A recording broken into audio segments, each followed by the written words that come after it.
ପାଇଁ ଗଛଟିଏ ଅଭିଯାନ ବାରିପଦାଠାରେ ଅନୁଷ୍ଠିତ ହେଲା ଚାରା ରୋପଣ କାର୍ଯ୍ୟକ୍ରମ।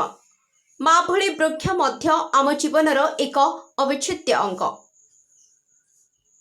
राज्य सरकार माँ ପାଇଁ ଗଛଟିଏ କାର୍ଯ୍ୟକ୍ରମ ଅଭିଯାନ अंतर्गत विश्व परिवेश दिवस सप्ताह पालन अवसर में शनिवार अपराह्न जिला पर्यटन कार्यालय परिसर में चारा रोपण कार्यक्रम अनुष्ठित हो जाइछि। एही कार्यक्रम में जिलापाल श्री दत्तात्रेय भावसाहेब सिंधे एवं अतिरिक्त जिलापाल श्री विभूति भूषण नायक जोगदे पर्यटन कार्यालय परिसर में चारा रोपण करथिले।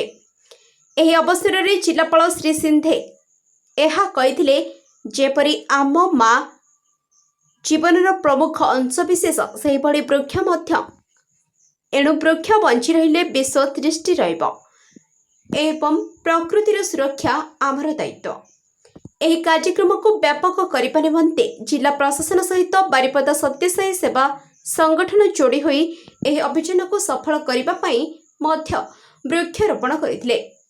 एहा एक सुंदर अभियान होइथिबारु एही कार्यक्रम को जनादृत करने निमंते समस्ते निज मांग नाम गोटे गोटे गछ लगाइबाकू जिलापाल श्री सिंधे निवेदन करिसेंते।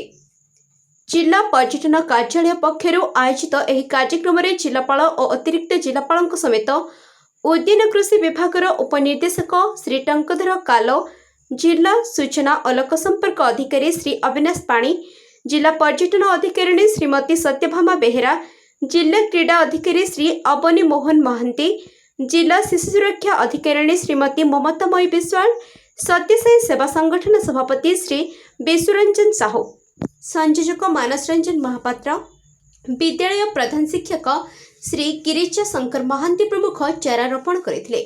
सत्यसाई विद्यालय समस्त छात्र छात्री समेत समस्त शिक्षक शिक्षयित्री माने मध्य सहयोग करथिले।